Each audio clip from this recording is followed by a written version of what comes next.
Hello friends, आपका स्वागत है हमारे इस यूट्यूब चैनल पे। हम आज की इस वीडियो में एडिटोरियल सेट नंबर 7 देखने का प्रयास करेंगे। वॉल्यूम 3 का ये सेट नंबर 7 होगा। हमने इसका एक जो एवरेज कट ऑफ रखा है वो 70 प्लस रखा है। जो रिजल्ट मेकर होंगे उनका इस रेंज में आ जाना चाहिए। तो आप कमेंट करके बताइएगा कि आपका कितना स्कोर हो पा रहा है।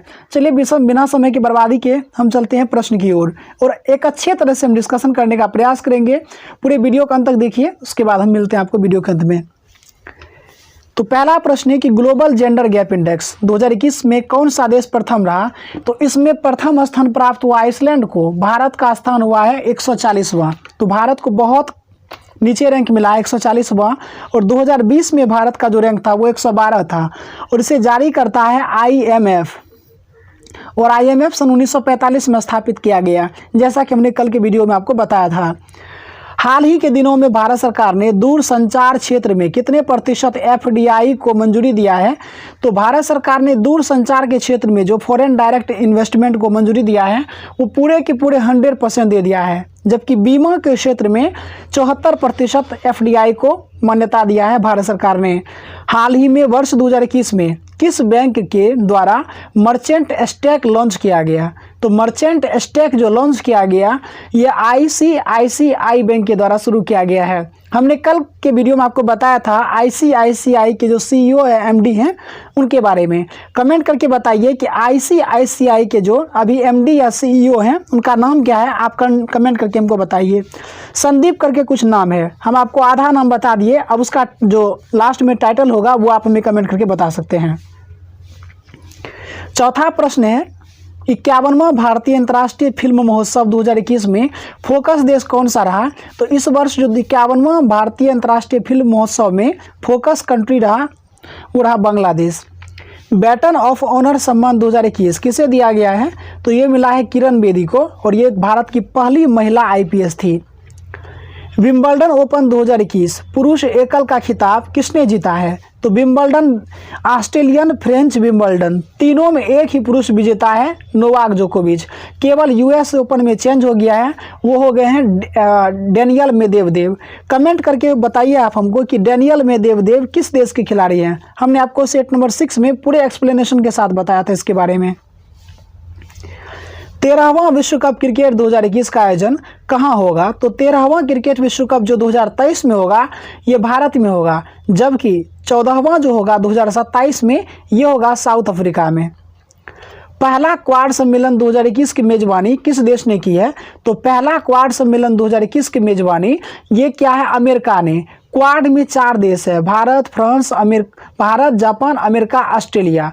ठीक है, भारत, जापान, अमेरिका, ऑस्ट्रेलिया। और वर्ष 2007 में क्वाड को स्थापित किया गया। तो क्वाड में 4 देश हो गए।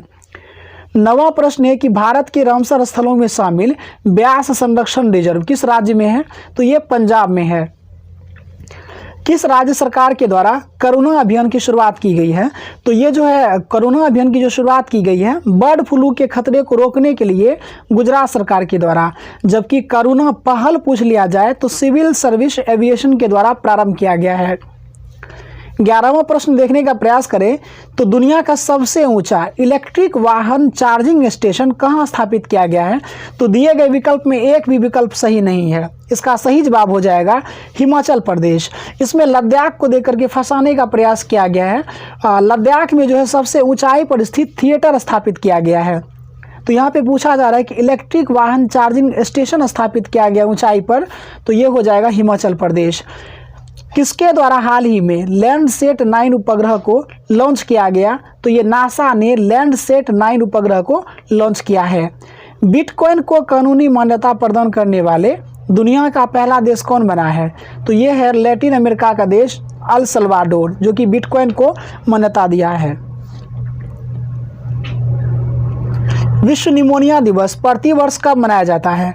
तो 12 नवंबर को विश्व निमोनिया दिवस मनाया जाता है। और निमोनिया याद रखेंगे कि निमोनिया जो है ये आंत को प्रभावित करता है, निमोनिया जो है फेफड़ा को प्रभावित करता है, पेचिस आंत को प्रभावित करता है। केंद्रीय औद्योगिक सुरक्षा बल यानी कि CISF के महानिदेशक कौन बने हैं? तो CISF के जो नए महानिदेशक बने हैं ये शीलवर्धन सिंह बने हैं। CISF सन 1969 में स्थापित किया गया था। Sunrise over Ayodhya, nationhood in our times पुस्तक के लेखक कौन है? तो ये सलमान खुर्शीद हैं जो कि कांग्रेस के नेता हैं। इन्होंने लिखा है sunrise over Ayodhya, nationhood in our times. Next question है कि आर्थिक सर्वेक्षण 2021 के अनुसार भारत का सर्वाधिक आयात किस देश के साथ होता है? तो भारत का जो सबसे अधिक आयात होता है वो चीन से, 2 नंबर पे है अमेरिका, 3 नंबर पे UAE है। नई शिक्षा नीति में शिक्षा पर GDP का कितना प्रतिशत खर्च करने का लक्ष्य रखा गया है? तो नई शिक्षा नीति जो 2020 में लाई गई इसके तहत GDP का 6% निर्धारित किया गया है शिक्षा पे, और इससे पहले जो है शिक्षा पे मात्र 4.43% खर्च किया जाता था। देश के मेंटोर कार्यक्रम के ब्रांड एम्बेसडर कौन बने हैं? तो ये बने हैं सोनू सूद। सी हॉक हेलीकॉप्टर खरीद हेतु भारत ने किस देश के साथ समझौता किया है? अमेरिका के साथ समझौता किया है।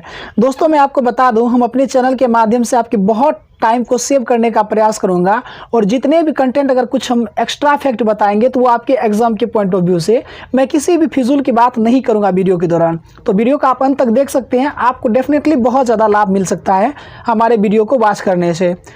देखते हैं नेक्स्ट क्वेश्चन कि वुमेन विल ऐप को किसके द्वारा लॉन्च किया गया?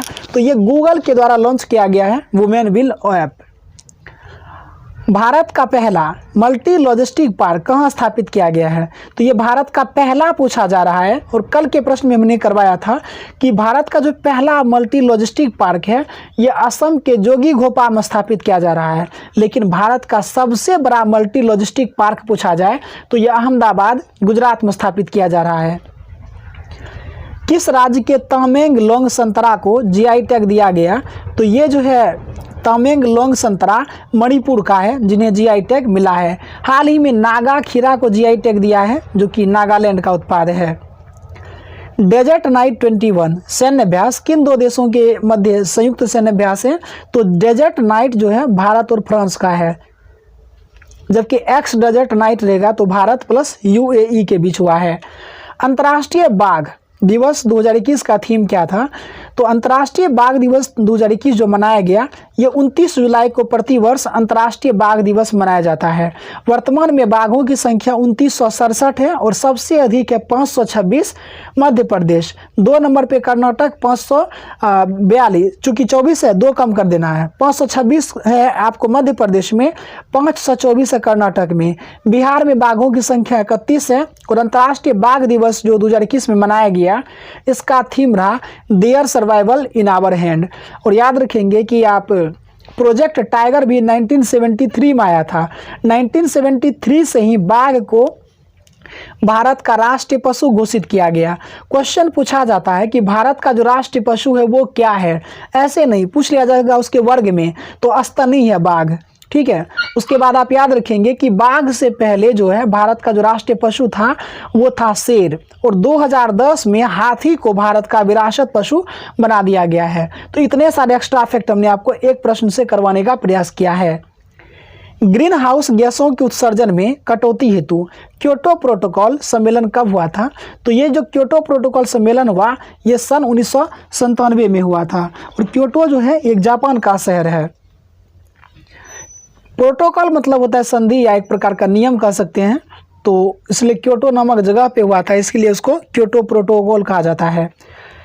रावत भाटा परमाणु रिएक्टर कहाँ है? तो रावत भाटा जो है राजस्थान में है, और यहाँ पे 2 इकाई मतलब 2 यूनिट स्थापित किया गया है, और प्रति यूनिट जो है 220 मेगावाट ऊर्जा का उत्पादन करता है।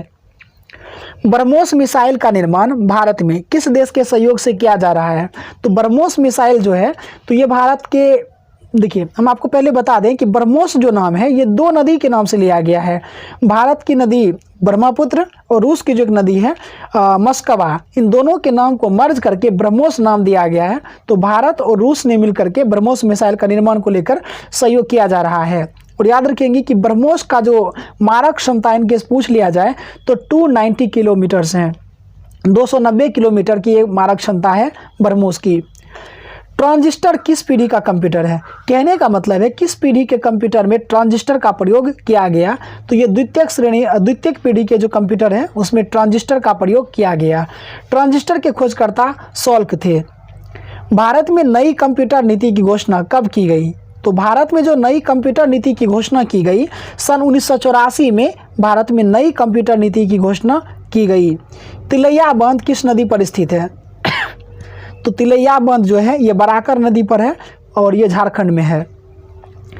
निम्नलिखित में कौन सी झील दो भारतीय राज्य के साथ सीमा साझा करती है? तो ये थोड़ा सा कॉन्सेप्ट बेस का क्वेश्चन, अगर आपको याद होगा तभी बना पाएंगे आप, क्योंकि चिल्का झील तो उड़ीसा हो जाएगा। पुलिकट झील जो है आंध्र प्रदेश और तमिलनाडु दोनों के साथ सीमा साझा करती है, तो ऑप्शन डी सही हो जाएगा। लोनार झील महाराष्ट्र में है और कोलेरू झील आंध्र प्रदेश, लेकिन पुलिकट जो है आंध्र प्रदेश और तमिलनाडु दोनों। इसमें 84 और 16 का हिस्सा है, दोनों का एक भाग में हो जाएगा। सबसे अधिक हो जाता है आंध्र प्रदेश में 84%, 16% तमिलनाडु वाला हिस्सा में। पटना स्थित महात्मा गांधी सेतु का औपचारिक रूप से किस वर्ष खोला गया? तो मतलब कि महात्मा गांधी सेतु को जो प्रारंभ किया गया, मतलब कब खोल दिया गया, तो ये सन 1982 में स्थापित किया गया था। ये महात्मा गांधी सेतु को खोला गया और ये गंगा नदी पर है और इसकी लंबाई पूछ लिया जाए तो 5.5 किलोमीटर है, 9.5 किलोमीटर। पीर पंजाल श्रेणी स्थित है कहाँ? तो ये जम्मू कश्मीर में है और ये मध्य हिमालय का हिस्सा है। भारत की प्रमुख एल्यूमिनियम कंपनी माल्को की स्थापना किस देश के सहायता से हुई थी? तो माल्को की स्थापना इटली से हुई है। हम आपको बताएं यहाँ पे जनरली कुछ पूछ लिया जाता है कि हिंडाल्को कहाँ का है, माल्को की स्थापना किसके द्वारा, तो माई याद कर सकती है, माल्को इटली। हिंडाल्को अगर पूछ लिया जाए तो हिंडाल्को यूएसए के सहयोग से। अगर आप हिंडाल्को लिखेंगे तो एच लिखेंगे ना आप, तो हम इसको ऐसे कर सकते हैं ना, एच ऐसे लिखना है, इस लकीर को आप खींच करके यहाँ ले आइए, तो क्या ये यू की तरह हो गया? तो हिंडाल्को का स्थापना यूएसए के सहयोग से। और पूछा जाता है नाल्को का स्थापना जो है ये फ्रांस के सहयोग से किया गया था। नाफा आप याद कर सकते हैं इसको, इस तरीके से कुछ माइंड में इमेज क्रिएट करके आप याद कर पाएंगे, कुछ बेहतर होगा। जैसा कि मेरा जो प्रयास रहता है याद करने का, मेरा कुछ इसी प्रकार से मैंने याद किया इस चीज़ों को। दिए गए विकल्पों में कौन सा देश भू आविष्ठित देश नहीं है? ये प्रश्न थोड़ा सा टफ है लेकिन उतना भी टफ नहीं है। अगर आप इसे मैप पे देखने का प्रयास करेंगे तो इजीली आप याद कर पाएंगे। तो भू आविष्ठित देश कहने का मतलब है कि वैसा देश जो स्वयं में किसी अन्य देशों से घिरा हो, या हम कह सकते हैं कि वैसा देश जिनका सीमा जो है वो समुद्र से नहीं लगता हो। तो दिए गए विकल्प में जैसे रवांडा है, मालडोवा तो अफ्रीका में है, ये दोनों बिल्कुल भू आविष्ठित है। ब्राज़ील भी भू आविष्ठित देश ही है, लेकिन सर्बिया भू आविष्ठित देश नहीं है। चूँकि आप याद करेंगे कि भू आविष्ठित देश का सीमा जो है किसी समुद्र से नहीं लगेगा, बस इतना याद रखेंगे। पूरे विश्व में दो ही देश ऐसे हैं कि जो दोहरा भू आविष्ठित देश है, एक है बोलीविया और दूसरा है लिechtenstein। ये दो देश ऐसे हैं जो कि दोहरा भू आविष्ठित हैं। नेक्स्ट क्वेश्चन देखें, प्यूर्टो रिको की राजधानी कहाँ है? तो प्यूर्टो रिको की जो राजधानी है सान जुआन है। सेंटोस की बात करें तो सेंटोस जो है ये कोस्टारिका की राजधानी है, कोस्टारिका की राजधानी है सेंटोस हो जाएगा। चीन के साथ कितने भारतीय राज्य सीमा बनाते हैं? तो चीन के लिए आपको थोड़ा मैपिंग का जानकारी रखना काफ़ी अच्छा रहेगा, आपके लिए थोड़ा मैपिंग की जानकारी रखनी चाहिए। तो चीन के साथ कौन सब लगेगा? इधर लद्दाख लग जाएगा, ठीक है, उसके बाद हिमाचल प्रदेश लगेगा, उसके बाद इधर आप आइएगा तो अरुणाचल प्रदेश लगेगा, सिक्किम लगेगा, फिर यहाँ पे उत्तराखंड लगता है। तो टोटल 5 लगता है। याद रखेंगे कि जम्मू कश्मीर इस साइड में पड़ जाता है, इसलिए जम्मू कश्मीर नहीं होगा। तो टोटल 5 जो है इसका सही जवाब होगा। तो चीन के साथ कितने भारतीय राज्य सीमा बनाते हैं? तो ये 5 हो जाएगा सही जवाब। पुनासा जलप्रपात किस राज्य में है? तो पुनासा जलप्रपात जो है ये पुनासा जलप्रपात चंबल नदी पर है और चंबल नदी राजस्थान में। पुनासा जलप्रपात भी चंबल नदी पर है। और क्वेश्चन यहाँ से पूछ लिया जाता है कि और भी कुछ नदी है, जैसे कि पुनासा जलप्रपात चंबल नदी पर और चुलिया जलप्रपात भी चंबल नदी पर है, राजस्थान में ही है। और बिहार जलप्रपात अगर पूछ लिया जाए ये टोंस नदी पर, लेकिन ये बिहार में नहीं बल्कि राजस्थान में है। कोयला के उत्पादन में कौन सा राज्य अग्रणी है? तो इसमें ये प्रश्न मैं आप लोगों के ऊपर छोड़ रहा हूँ, आप लोग इसे कमेंट करके हमें बता सकते हैं कि एक्चुअली ये क्या हो सकता है इसका सही जवाब। क्योंकि मैंने जो रिसेंटली पढ़ा है इसके अनुसार कुछ और पढ़ा है। कोयले के जो हाल फिलहाल का मैंने जो डाटा पढ़ा है उसमें छत्तीसगढ़ दिखाया गया है, और हालांकि एडिटोरिया ने इसमें झारखंड माना है, क्योंकि 40% के अप्रोक्स जो है झारखंड कोयले का उत्पादन करता है। राष्ट्रीय खाद्य सुरक्षा अधिनियम कब प्रभावी हुआ? तो ये 10 सितंबर 2013 को राष्ट्रीय खाद्य सुरक्षा अधिनियम प्रभावी हुआ। निम्न में से कौन सा कर केंद्र सरकार के द्वारा नहीं वसूला जाएगा? सीमा शुल्क एकदम लिया जाता है, आयकर ये भी लिया जाता है, लेकिन व्यवसाय कर जो और व्यवसाय कर जो होता है ये राज्य सरकार के द्वारा लिया जाता है। व्यवसाय कर और रोजगार कर दोनों राज्य सरकार का कर है। लॉरेंज वक्र क्या दर्शाएगा? तो अमेरिकी वैज्ञानिक ने इसे लॉरेंज ने इसे दर्शाया था। इन्होंने बताया था कि आय के बीच जो असमानता होती है उसके वितरण को बहुत अच्छे ढंग से दिखाया जा सकता है लॉरेंज वक्र के द्वारा। तो लॉरेंज वक्र के द्वारा दर्शाया जाता है आय के वितरण को। उपभोक्ता की बचत का सिद्धांत किसने दिया? तो ये रॉडन ने दिया था उपभोक्ता के बचत का सिद्धांत। क्षेत्रीय ग्रामीण बैंक की स्थापना किस समिति के सिफारिश पर की गई? तो क्षेत्रीय ग्रामीण बैंक की जो स्थापना पहली बार की गई 2 अक्टूबर 1975 को किया गया, ठीक है, और ये जो थे भंडारी समिति की अनुशंसा पर। लेकिन क्षेत्रीय ग्रामीण बैंक को उनके प्रवर्तक बैंक में विलय कर दिया जाना चाहिए, ऐसा जो विचार दिया था वो दिया था खुसरो समिति ने। अब देखिए यहाँ पे मैथ का क्वेश्चन है, इसका मैं सीधे आंसर बता रहा हूँ क्योंकि बहुत सिंपल प्रश्न है। अगर नहीं बनेगा तो आप हमारे टेलीग्राम चैनल से जुड़ जाएंगे, और टेलीग्राम चैनल में जुड़ने के बाद आप हमारे डिस्कशन ग्रुप को, चूँकि यहाँ पे एक लिंक ऐसे खुलेगा आपको 3 डॉट का, जब आप क्लिक करेंगे तो यहाँ पे 3 डॉट को क्लिक कर लेना है। यहाँ पे एक व्यू डिस्कशन का नाम आएगा। हमारे मूल टेलीग्राम चैनल से जुड़ने के बाद व्यू डिस्कशन ग्रुप में आप जुड़ जाएंगे, वहाँ पर आप हमको मैसेज कर पाएंगे, या आप हमको टेलीग्राम पे @रविरंजन98 रविरंजन सर्च कीजिएगा तो आपको मेरा अकाउंट मिल जाएगा। आप हमें वहाँ पर्सनली मैसेज करके पूछ सकते हैं, हम आपको वहाँ सोल्यूशन दे दें। यहाँ केवल आपको आंसर बता देते हैं। तो इसका जो आंसर होगा ये 4400 रुपये होगा। अगर सोल्यूशन करें तो काफ़ी लंबा वीडियो हो सकता है ये। दूसरा देखिए कि अगर n को 36 से विभाजित किया जाए, तो मैथ का क्वेश्चन है, तो यहाँ पे क्या करना है? अगर कह रहा है कि n को 36 से विभाजित करने पे 12 शेष बचता है, तो n को अगर 9 से विभाजित किया जाए तो क्या शेष बचेगा? ये जो 12 बचा है 12 में ही आप 9 से भाग दे दीजिए, तो यहाँ पर आपको 3 जो है शेष बच जाएगा। तो यही 3 आपका आंसर हो जाएगा।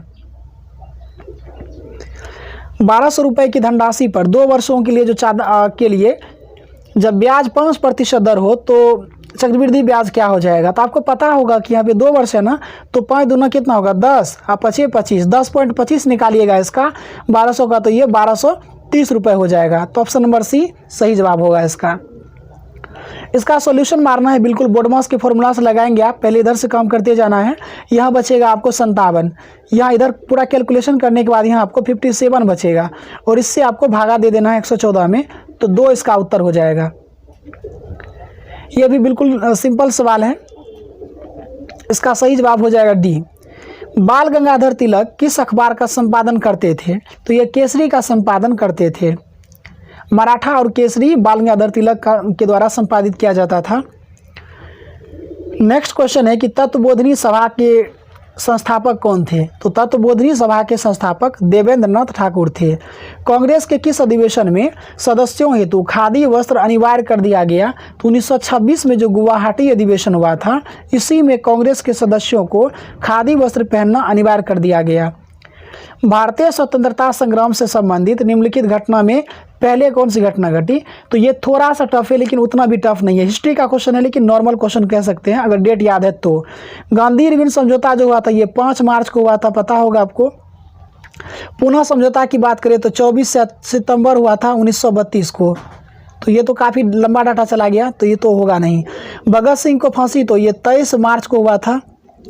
राष्ट्रीय कांग्रेस का कराची अधिवेशन, ये थोड़ा सा ट्विस्ट है क्योंकि ये 26 से लेकर के 29 मार्च तक चला था, तो ये नहीं होगा। इसका सही जवाब हो जाएगा 5 मार्च 1931, क्योंकि ये सभी विकल्प जो दिए गए हैं सब मार्च में ही है, लेकिन इसमें गांधी इरविन समझौता पहले हुआ था। नेक्स्ट क्वेश्चन देखें कि इंडियन वार ऑफ इंडिपेंडेंस 1857 के लेखक कौन है?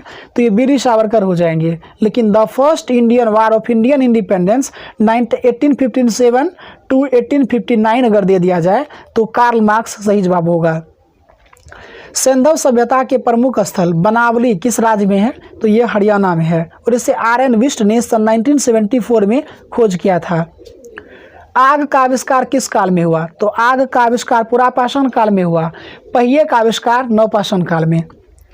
निम्नलिखित में कौन सा राजवंश त्रिपक्षीय संघर्ष में शामिल नहीं हुआ था?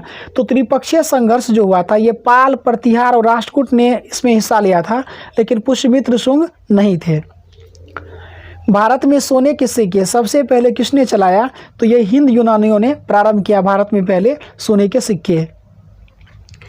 दिल्ली सल्तनत के किस शासक के द्वारा इक्ता प्रणाली की शुरुआत की गई? तो इक्तेदारी व्यवस्था इल्तुतमिश ने शुरू किया और इसे अलाउद्दीन खिलजी ने समाप्त कर दिया। द्वितीय बौद्ध संगीति किसकी अध्यक्षता में किया गया? तो पहले अजातशत्रु, दूसरा कालाशोक, तीसरा अशोक, चौथा कनिष्क। तो दूसरा पूछा जा रहा है तो कालाशोक हो जाएगा। पहला हुआ था 483, दूसरा 383, फिर तीसरा 255, चौथा पहली शताब्दी ईसा पूर्व। आप इसको ऐसे समझिए, पहले हुआ था 483, मतलब पहली बौद्ध संगीति 483 ईसा पूर्व में हुआ था पहला 483, दूसरा हुआ था 383, तीसरा हुआ था 255 और चौथा हुआ था पहली सदी ईसा पूर्व में। ब्रह्मसूत्र पुस्तक निम्नलिखित में से किस संप्रदाय से संबंधित है? ब्रह्मसूत्र जो संबंधित है आपको बताना है किस संप्रदाय से, तो यह श्री वैष्णव संप्रदाय से संबंधित है। ब्रह्मसूत्र के रचयिता कौन है? तो ये रामानुज थे।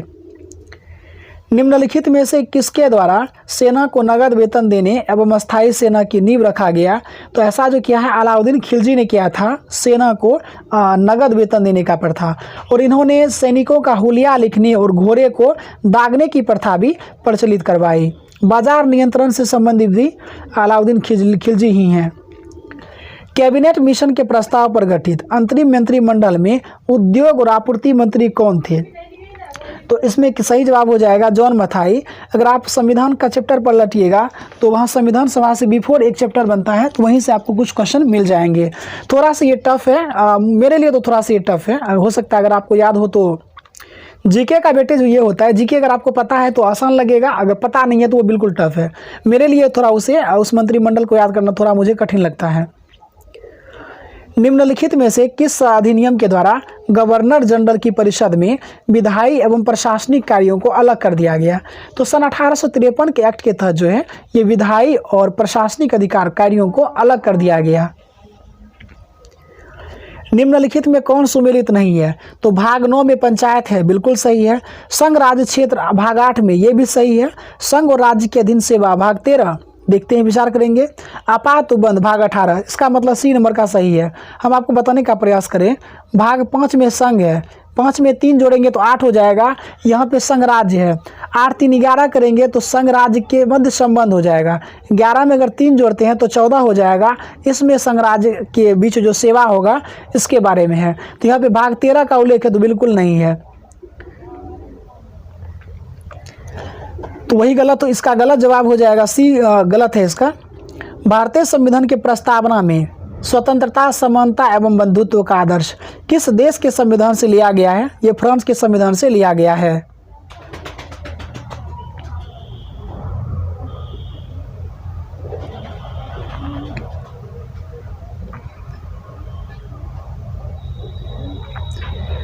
नेक्स्ट क्वेश्चन देखें कि नियोजन, लोक नियोजन के विषय में अवसर की समानता संविधान के किस अनुच्छेद में है?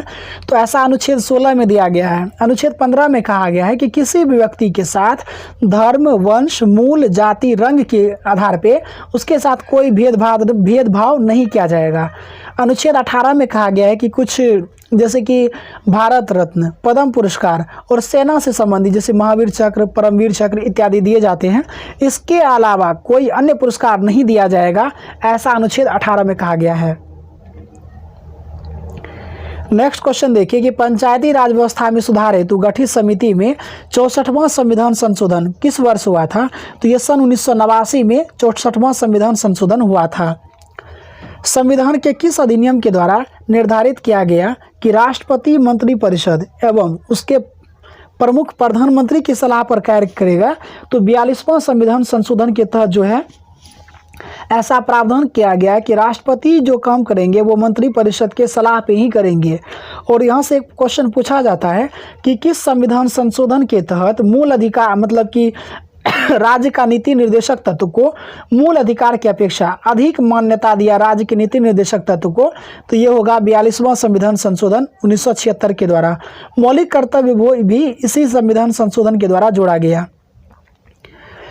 नेक्स्ट क्वेश्चन देखिए कि नगर निगम की स्थापना सबसे पहले कहाँ की गई थी, तो ये मद्रास यानी चेन्नई में स्थापित किया गया सन 1688 में।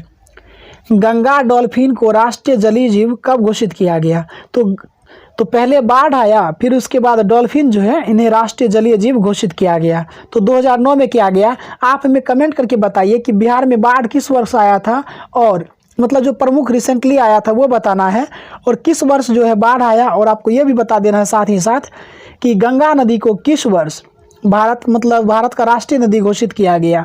कमेंट करके बताइए, हमने पिछले वीडियो में आपको ये करवा दिया है। नेक्स्ट क्वेश्चन करते हैं कि वरीयता अनुक्रम में निम्न में से पहले कौन आएगा, तो दिए गए विकल्प में पहले आएगा राज्यों के राज्यपाल, क्योंकि पहले है राष्ट्रपति, फिर उपराष्ट्रपति, प्रधानमंत्री, राज्यों में राज्यपाल, राज्य में राज्यपाल के बाद उप प्रधानमंत्री, उनके बाद भारत के मुख्य न्यायाधीश और लोकसभा अध्यक्ष आएंगे। तो दिए गए विकल्प में ऑप्शन नंबर डी सही होगा। प्रथम योजना आयोग के उपाध्यक्ष कौन थे, तो योजना आयोग के जो पहले उपाध्यक्ष पूछा जा रहा है तो जवाहरलाल नेहरू।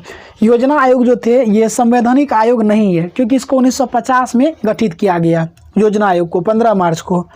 और योजना आयोग के जो अध्यक्ष होते हैं वो प्रधानमंत्री होते थे। वर्तमान में जो योजना आयोग है वो नीति आयोग में चेंज हो गया है। कृषि भूमि को छोड़कर अन्य संपत्ति पर संपदा शुल्क किस सूची के अंतर्गत आएगा, तो ये संघ सूची के अंतर्गत आता है।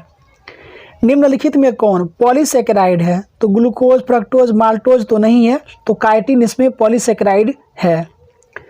निम्न में से किस विटामिन का संश्लेषण हमारे शरीर में होता है, तो हमारे शरीर में 2 विटामिन का संश्लेषण होता है, विटामिन के और डी।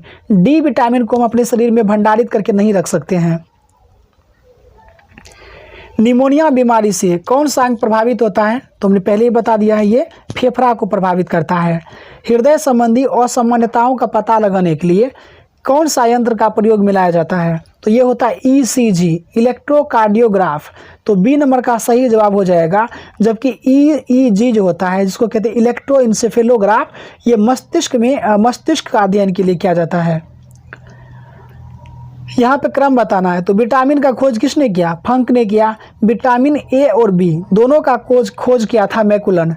विटामिन सी का खोज किया हॉलकट, और विटामिन डी का खोज किया हॉपकिंस। तो इसका सही जवाब हो जाएगा option number B. Next question देखिए कि राष्ट्रीय पोषण एवं अनुसंधान संस्थान कहाँ है, तो राष्ट्रीय पोषण एवं अनुसंधान संस्थान जो है ये हैदराबाद में है। वहीं अगर ये पूछ लिया जाता कि केंद्रीय खाद्य प्रौद्योगिकी अनुसंधान संस्थान कहाँ है, तो मैसूर में। केंद्रीय खाद्य प्रौद्योगिकी संस्थान मैसूर में, लेकिन राष्ट्रीय पोषण एवं अनुसंधान संस्थान हैदराबाद में। निम्नलिखित में कौन सा हार्मोन थायराइड ग्रंथि को हार्मोन स्रावित करने के लिए प्रेरित करता है, तो ये TSH हार्मोन जो है थायराइड ग्रंथि को हार्मोन स्रावित करने के लिए प्रेरित करता है। LTH हार्मोन को दुग्ध हार्मोन भी कहा जाता है। और ADH का जो काम होता है ये हमारे शरीर में जल का नियमन करना ADH हार्मोन का काम होता है। मनुष्य के शरीर के अंतः कंकाल के भाग में मतलब खोपड़ी में कुल कितनी अस्थियां होती है, कुल पूछ रहा है तो 29। इनकेस अगर आपको केवल मस्तिष्क केवल जो होता है सर है इसमें पूछा जाता है कितनी अस्थियां, तो 8। और रक्तता का पता लगाने के लिए किस रसायन का प्रयोग किया जाता है, अगर आपको ये याद नहीं है तो पहले ऑप्शन छाड़ते हैं। तो आर्सेनिक 74 है, तो आर्सेनिक 74 का जो पता लगाया जाता है इससे पता चलता है ट्यूमर का, तो ट्यूमर का पता लगाने के लिए आर्सेनिक 74 ये तो नहीं होगा। आयोडीन 131 जो होता है तो ये थायराइड ग्रंथि की सक्रियता की जाँच करने के लिए आयोडीन 131 ये सही है। फास्फोरस 32 जो होता है ये ल्यूकेमिया का पता लगाने या उसको हम कहते हैं अस्थि विकार का पता लगाने के लिए फास्फोरस 32 का प्रयोग किया जाएगा। लोहा 59 का प्रयोग किया जाएगा और रक्तता का पता लगाने के लिए। इस प्रकार ऑप्शन डी सही हो जाएगा। आधुनिक आवर्त सारणी में वर्ग में ऊपर से नीचे आने पर परमाणु का आकार क्या होता है, तो वर्ग है ना ये तो वर्ग में अगर ऊपर से नीचे आने पे क्या होगा, परमाणु का आकार वर्ग में ऊपर से आने पे बढ़ेगा और परमाणु और विद्युत ऋणात्मकता भी बढ़ेगा। अगर यहाँ से परमाणु आकार बढ़ रहा है ऊपर आने पर, तो इधर से जाने पर परमाणु आकार घटेगा। यहाँ से आने पर विद्युत ऋणात्मकता अगर घट रहा है अगर विद्युत ऋणात्मकता, तो यहाँ से जाने पर विद्युत ऋणात्मकता बढ़ेगा। इसका यही कॉन्सेप्ट है। तो इस प्रकार याद करेंगे आप। इसका सही जवाब हो जाएगा बढ़ जाता है। अंगूर में क्या कौन सा अम्ल पाया जाएगा, तो अंगूर और इमली दोनों में सेम ही अम्ल पाया जाता है, मतलब टार्ट्रिक अम्ल अंगूर में पाया जाता है। एसिटिक अम्ल किस में पाया जाता है, तो हमने बताया ही है। एसिटिक अम्ल जो पाया जाता है किस में, सिरका में। नींबू में पाया जाता है, नींबू और संतरा में सिट्रिक अम्ल पाया जाएगा। और ब्यूटारिक अम्ल है तो दुर्गंध युक्त मक्खन में ब्यूटारिक अम्ल पाया जाता है। रक्त का पीएच मान कितना होता है, 7.4 होता है। समुद्री जल का पीएच मान 8.4 होता है। 6.4 की बात करें तो 6.4 जो है दुग्ध का पीएच मान होता है। 6.5 लार का पीएच मान होता है। ग्रेफाइट के संबंध में बताना क्या गलत है, यह विद्युत का सुचालक है, बिल्कुल सही है। ग्रेफाइट का जो आपेक्षिक घनत्व होता है ये 2.2 होता है, ये भी सही है। इसे काला शीशा कहेंगे, ये भी सही है। तो इसमें कार्बन जो है sp3 प्रसंकृत रहता है, तो ये गलत होगा। sp3 जो रहता है ये हीरा में रहता है, तो ग्रेफाइट में जो रहता है sp2 प्रसंस्करण रहता है। एल्किन श्रेणी का पहला सदस्य क्या होता है, तो पहला सदस्य जो होता है C2H4 होता है। तो ऑप्शन नंबर बी सही हो जाएगा। नेक्स्ट क्वेश्चन देखें कि ग्रीनोकाइट किसका अयस्क है, तो ग्रीनोकाइट जो है कैडमियम का अयस्क है। अवरक्त विकिरण के संबंध में निम्नलिखित में कौन सा कथन सत्य है, तो अवरक्त किरण का जो खोज किया ये विलियम हर्शेल ने किया, सही है। यह एक विद्युत चुंबकीय तरंग है, ये भी सही है। इसका उपयोग कोहरे में फोटोग्राफी करने के लिए किया जाता है, तो सभी कथन सही है। ए और बी तो बिल्कुल सही था, और इस प्रकार के अगर इसके बारे में मुझे ऑप्शन नंबर सी के बारे में पता नहीं था, लेकिन यहाँ पे लिखा है सभी सही है, तो जब ये सही है ये सही है तो ये भी सही ही है। नेक्स्ट क्वेश्चन देखें कि निम्नलिखित में किसकी विशिष्ट ऊष्मा सर्वाधिक है, तो विशिष्ट ऊष्मा दिए गए विकल्प में सबसे अधिक नजर आ रहा है लोहा का। अशुद्धि मिलाने पर किसी द्रव के क्वथनांक पर क्या प्रभाव पड़ता है, अशुद्धि मिला दिया जाए तो क्वथनांक बढ़ेगा लेकिन हिमांक घटेगा। शुष्क सेल में विद्युत अपघटय के रूप में किसका प्रयोग किया जाता है, तो शुष्क सेल में विद्युत अपघटय के रूप में जो प्रयोग किया जाता है ये तनु सल्फ्यूरिक अम्ल का प्रयोग किया जाता है। आप इसे कमेंट करके बताइए, मुझे इस प्रश्न में थोड़ा त्रुटि लग रहा है। एडिटोरिया ने इसे नौशादर माना है, लेकिन हमने जहाँ भी पढ़ा है तो वो सांद्र सल्फ्यूरिक अम्ल पढ़ा है, मुझे इस पर डाउट हो रहा है। प्रश्न आप थोड़ा क्लियर करके बताइए अगर आप लोगों को भी लगता है तो। यहाँ पे दिया गया उपकरण और आविष्कार बताना है, तो बैटरी का आविष्कार तो वोल्टा किया था, सही है। डायनेमो का जो खोज किया था माइकल फेराडे, ये भी सही है। सेफ्टी लैंप का खोज हम्फ्री डेवी किया, और ग्रामोफोन का जो आविष्कार किया थॉमस अल्वा एडिसन। इस प्रकार ABCD सभी सही है, जहाँ पे मिले उस प्रकार से हम लगा लेंगे। तो इसमें ऑप्शन नंबर बी हमको नजर आएगा, ये सही हो जाएगा। नेक्स्ट क्वेश्चन देखते हैं कि अंग्रेजी साहित्य में पहली बार ज्ञानपीठ पुरस्कार किस वर्ष दिया गया, तो ज्ञानपीठ पुरस्कार के लिए जो अंग्रेजी भाषा का चयन किया गया पहली बार 2015 में, लेकिन मिलना प्रारंभ हुआ 2018 से। किसान दिवस किस तिथि को मनाया जाता है, तो ये 23 दिसंबर को चौधरी चरण सिंह के उसका जो है चौधरी चरण सिंह के जन्म तिथि को जो है ये चौधरी जिनको मनाते हैं किसान दिवस 23 दिसंबर को। थल सेना के मध्य कमांड का मुख्यालय कहाँ है, तो ये थोड़ा टफ क्वेश्चन बनेगा मिसलेनियस का। इसका सही जवाब हो जाएगा लखनऊ। टोटल थल सेना के 7 कमांड है, इसमें मध्य कमांड का जो मुख्यालय है ये लखनऊ में है। आहपन निम्न में से किस राज्य की प्रमुख लोक कला है, तो ये बिहार की लोक कला है आहपन। निम्नलिखित में कौन सुमेलित नहीं है, तो बंग बंधु शेख मुजीबुर रहमान बिल्कुल सही है। देश बंधु चितरंजन दास बिल्कुल सही है। दीन बंधु CF एंड्रूज बिल्कुल सही है। राजाजी सर्वपल्ली राधाकृष्णन ये गलत हो जाएगा। राजाजी के नाम से चक्रवर्ती राजगोपालाचारी को जाना जाता है, तो ये 100 प्रश्न का जवाब हो जाएगा डी। तो तो आज की इस वीडियो में हमने टोटल 100 प्रश्न का डिस्कशन देखा। आई होप आपको वीडियो बहुत अच्छा लगा होगा अगर आप यहाँ तक बने रहें तो। बाकी वीडियो से संबंधित किसी प्रकार का गिला शिकवा है तो कमेंट करके पूछ सकते हैं।